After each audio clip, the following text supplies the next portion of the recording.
So my name is Sonja Schneider, Reimo, and I'm going to show you what we've been doing with regards to net feed intake. We have a business case for collecting feed intake data, which we would like to share with you. And as Dieter already outlined here, we can't keep on going the way we did the last 30 or 20 or even the last 5 years. We need to be more efficient and more sustainable to keep on farming. And we as farmers really have a challenge. With climate change at hand and 10 billion people on this earth that need to be fed, we need to make a plan to be more efficient and more sustainable. Just a slide that we had prepared. This is the average vegetation in Namibia. This is the vegetation we had in 2019. Climate change gives us quite a challenge. When is the next 2019 going to be?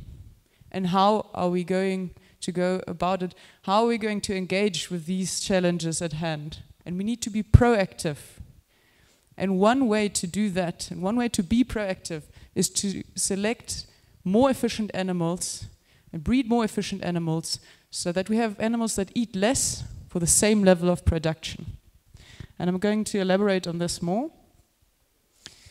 Just as Charles Darwin already said, it's not the species the strongest or the most intelligent, but the ones that are more or the most adaptable to change that will survive. And before us, the poultry industry already made their mark in being more efficient. The pigs already did their part in being more efficient, and beef, unfortunately, has been lagging behind. Just looking at poultry, made a 250% improvement in feed efficiency since 1957, while beef has been making a negligible change. But we are about to change that with the residual feed intake testing. So what is residual feed intake actually? It's the difference between an animal's measured feed intake and its expected feed requirement for maintenance and growth. So effectively, it is, we are selecting for animals that consume less feed for the same level of production. It is a moderately heritable trait, so it will go to the progeny as well. And one thing that we need to emphasize is that RFI, so residual feed intake, is an independent trait. It is independent of growth, it is independent of body size and other performance traits. Especially, we need to mention that here. And also, as Matt already said, improving residual feed intake improves will reduce feed, it will reduce methane production, and it will reduce manure. This is especially important for future markets in Europe, for example. Just one slide to highlight feed efficiency, what it is exactly. If you look at, this is a non-efficient animal versus a high-efficient animal, for the same intake of energy, for the same energy intake, they will produce at the same level. So a low RFI animal, or an animal that is more efficient, will eat less than a high RFI animal. And it will still allocate the same percentage of energy consumption towards growth and reproduction. For Cardless Transactions, in a heartbeat, it's time to discover PayPulse. With PayPulse, you can use your phone to pay anyone in Namibia for anything at any time. Send money to friends, family, whoever you like, even if they don't have the PayPulse app. Top up your prepaid airtime and load up more electricity. Want to pay your bills without leaving the couch? PayPulse has got you covered. How about depositing or withdrawing cash, paying at the shops, or settling the bill at a restaurant? Yep, with PayPulse, you can do it all. Once you have the app, you can link any card from any bank and enjoy unbeatable security through every step of registration and payment. Fast, secure, and easy to use. It's the most convenient way to pay. To get your finger on the pulse, visit paypulse.na. And then what does it do for our pockets? That is always interesting for us farmers, isn't it? So just a 10% improved average daily gain will lead to an 18% improved profit, and a 10% improved feed efficiency will lead to a 43% improved profit.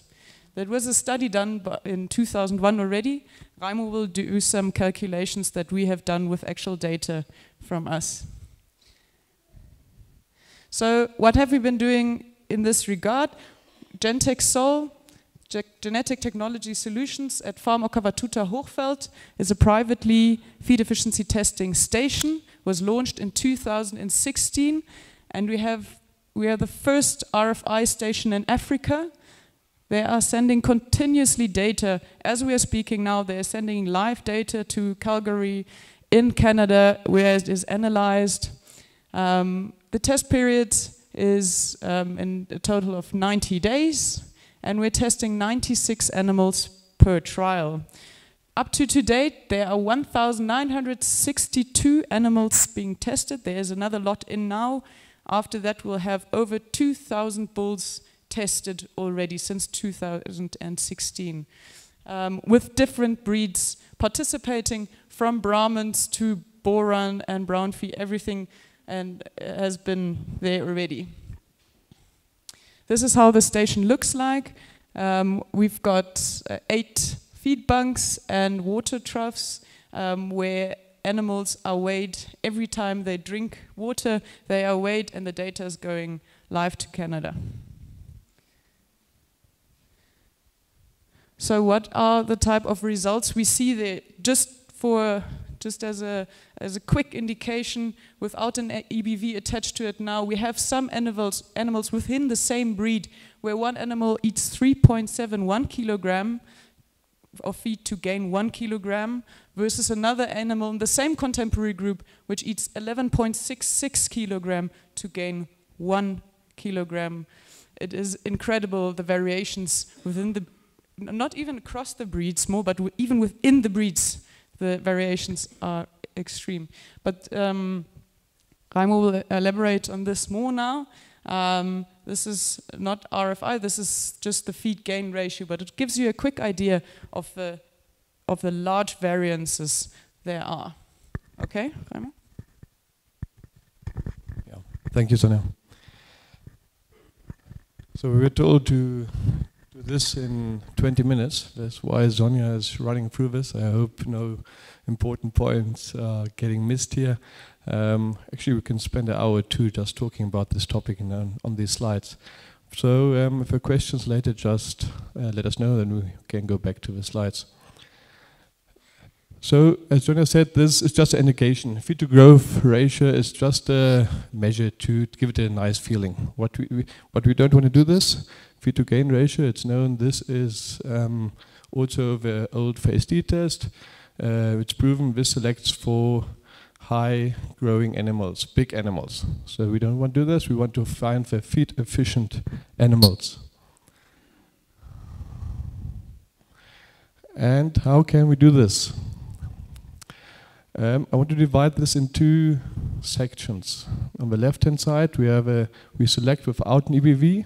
On the right hand side is with an EBV. So with an EBV we need a certain data set. For at the moment Zimbras don't have an EBV, but I will show you how we still can select for feed efficient animals with the data we have at hand. This is progressive selection, and I think a good way to now already select for feed efficient animals while we don't have an EBV. So as I said, we need a certain data set, then we can have an EBV. On the left hand side is what we get at the moment from GrowSafe.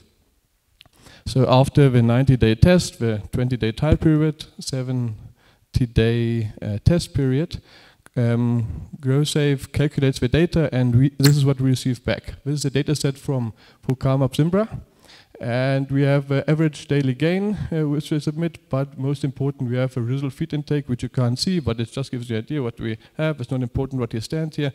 It is in that contemporary group, and this gentleman is very, and ladies and gentlemen, yeah, some ladies around, is very important that we understand the concept of contemporary groups.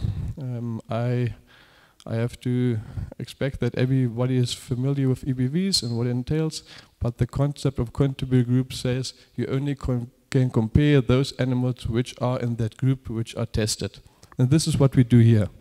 So a group of calves which are born in the same conditions on the same farm are sent to the test station and now are tested under the same conditions. So these animals we can compare to each other.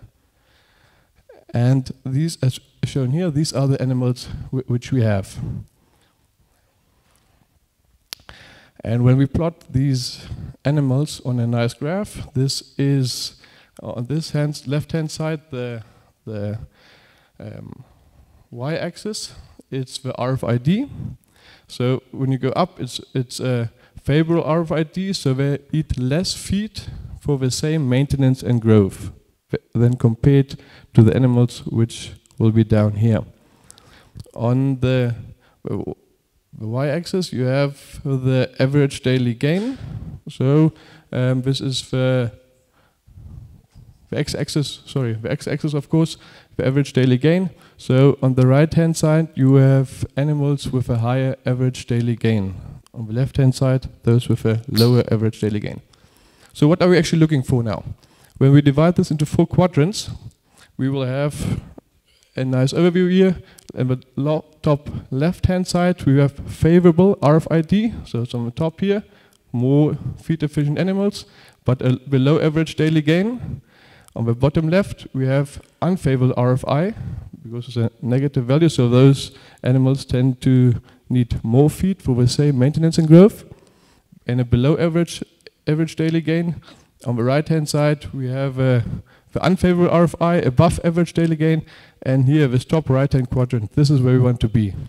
So we want to have favorable RFID, and at the same time, animals that grows and has a high average daily gain.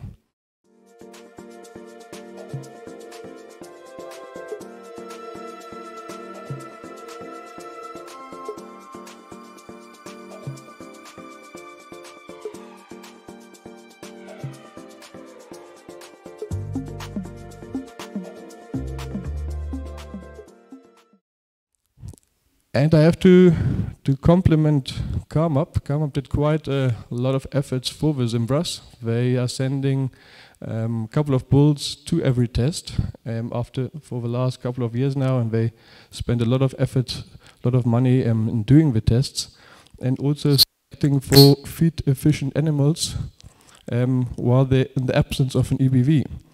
And for example, the Carmup Volcanic, this came out of a test of 2016, to the 16th March of last year.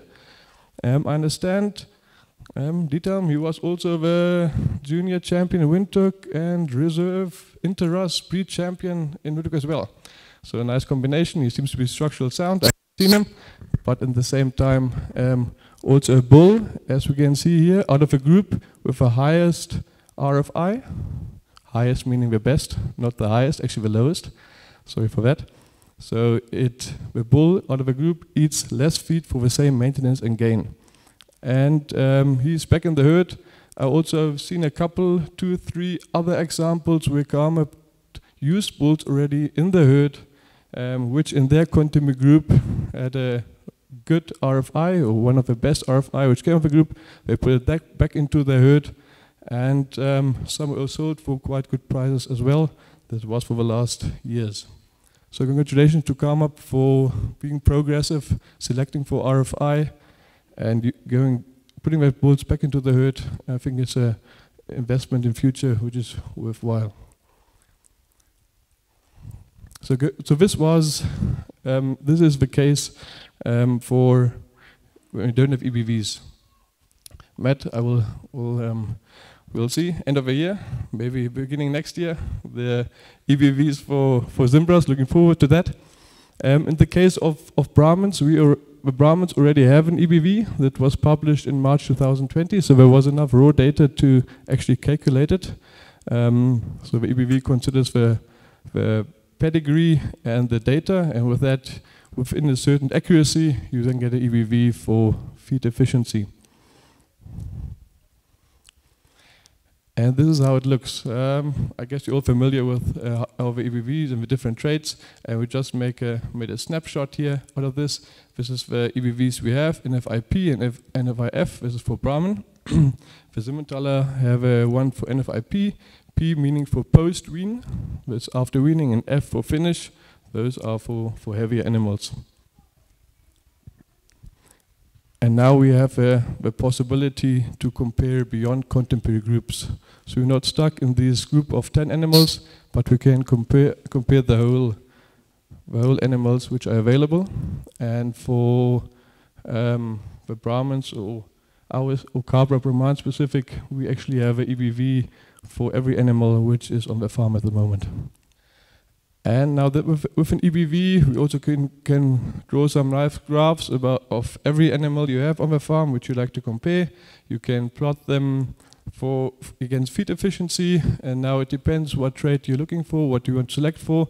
If you want to grow, it can be 400-day growth. If you want to select for what other trait, you can plot this on a graph, and then for you to select the animal you like. It's quite nice on a graph to quickly see which animals pop out here. These were two stud size for Cabra Brahman, which we also used. And I want to do a comparison of two bulls.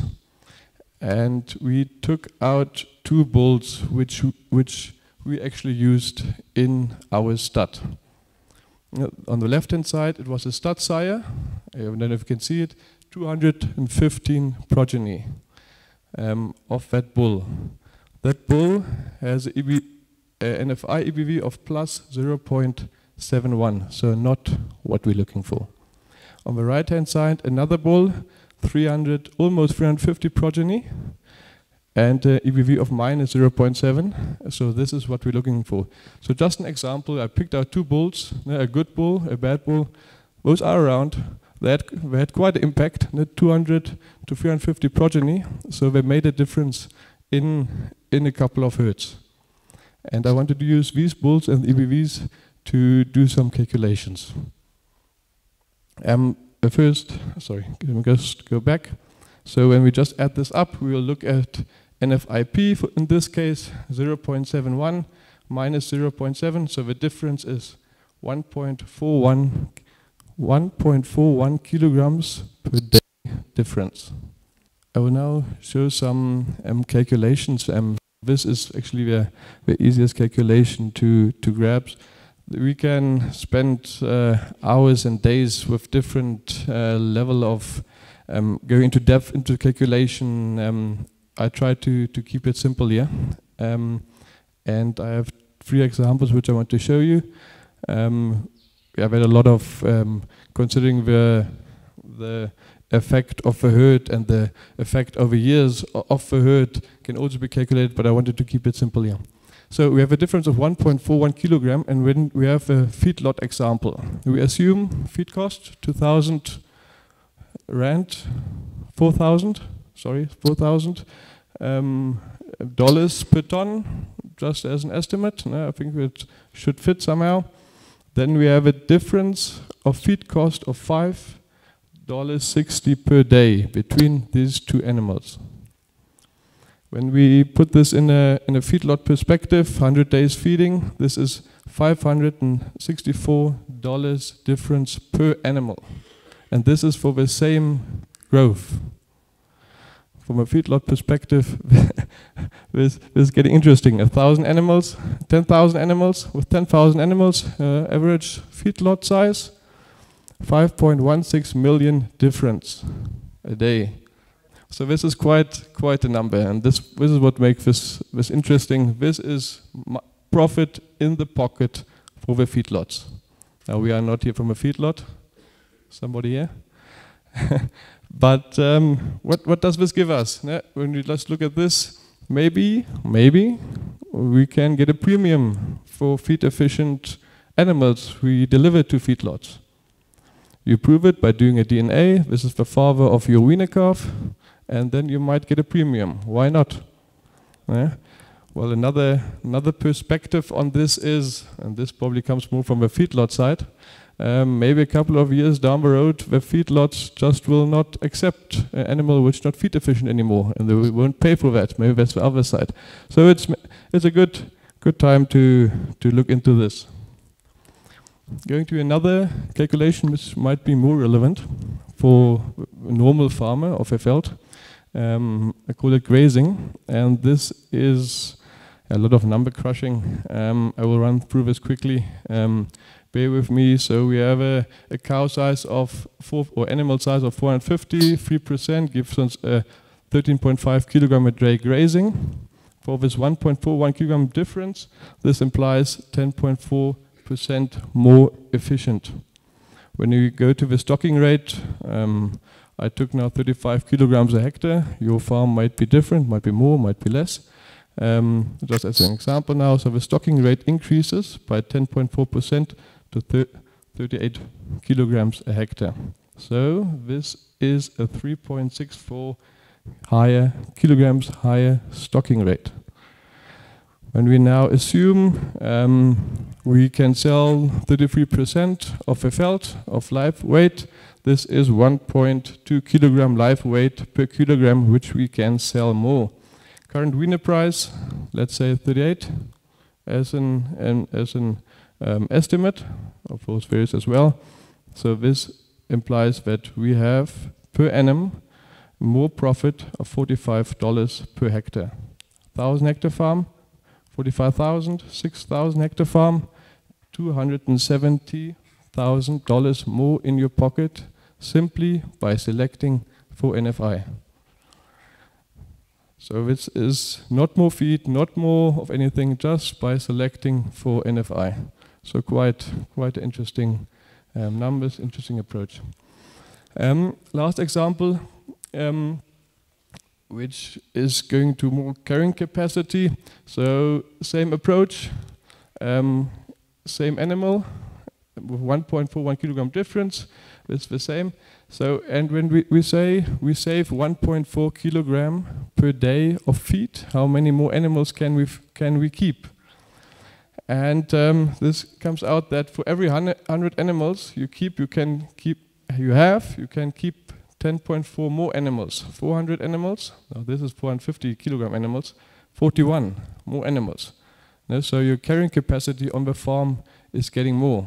When you have feed efficient animals. And when you don't want to increase your head count, just think about the next drought. You might get some more kettles through the drought the next time. The reward for a lifetime of dedication goes beyond money and the expectations of others. We aim to serve our community and actively participate in the development of our industry. Agra, a better life. This is just a quick slide which I want to show. This is from Ukapra Brahmins. What we do is we take our whole bulls we put with the cows, we take the EBVs, we average them, and when we get this nice bar graph, I won't spend too much time with this, but basically what we want to have is all of these bars to the right hand side, only mature cow weight, Matt pointed that out. We want this on the left hand side. Also, birth weight should be around average, that's what we want to have. But what I want to point out is feed efficiency. So in June 2020, with the absence of EBVs, we haven't selected for feed efficiency, so they were somewhere here. That was just a chance. And after the EBVs were made available for NFI, we started selecting for them, and we could, by buying bulls, by throwing out bulls, we were able to turn this around and actually now selecting for feed efficient animals as well. Actually, the interesting thing is when it comes to EBV, so as I said, EBVs are published now since March 2020, and what we noticed is that I only have a German word for this, like with little scissors blade. No, they open up more and more the more bulls you test. So the not the outliers, but the top bulls and the bad bulls. Those scissors are getting broader and broader. And of course, the more bulls you test, the better the chance that you find those feed-efficient bull or the not feed-efficient bull. When you don't test, you will never know. Maybe there's a top bull still running around here, which we haven't discovered yet. So just a short summary. We are convinced that NFI is part of the next breeding revolution. We can't ignore the EBV any further, or the feed efficiency as such, because we need to be more efficient. Every single farmer, when you're selecting a bull, you have to make sure for the next years that you select the right ones. Furthermore, NFI is the true measurement of feed efficiency. There's a lot of feed efficiency testing out there. We have to use the right measurements. Technology has advanced. Keeping things too simple will yield the wrong results. We have to make sure we use the right testing to make the right decisions. And the focus is on a higher profitability of the livestock sector, but also being more sustainable. Because even not increasing your stocking rate, but having more feed efficient animals will already do a lot to your veld, because those animals will take less and produce the same. And then, furthermore, an efficient cattle will also simultaneously put us in the green market, produce less methane, produce less manure. Those are marketing things we can use later on. We are already in a very, very good position in the beef marketing, and those things will put us even ahead more in the European markets, definitely. Progressive breeders are already selecting for feed efficiency. Carmop is doing this very effectively. There are a lot of breeders. Have an eye out which breeders those are. It will help your business tremendously. EBVs for NFI are published on a monthly basis for Brahmans and Simmentalers. There are selection techniques that are helping us already to select for the right bulls. And Gentex Sol as such has made a significant contribution here in data acquisition for NFI for Brahmans. And also with Gentex Sol we were able to be the first publisher EBV for Brahmans, in this case worldwide. Thank you very much.